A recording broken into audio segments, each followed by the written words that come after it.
சொர்க்கமே என்றாலும் அது நம்மூர போல வருமா?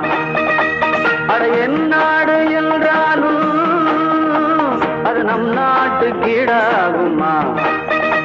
பல தேசம் முழுதும் பேசும் மொழிகள் தமிழ் போல் இனித்திடுமா? சொர்க்கமே என்றாலும் அது நம்மூர போல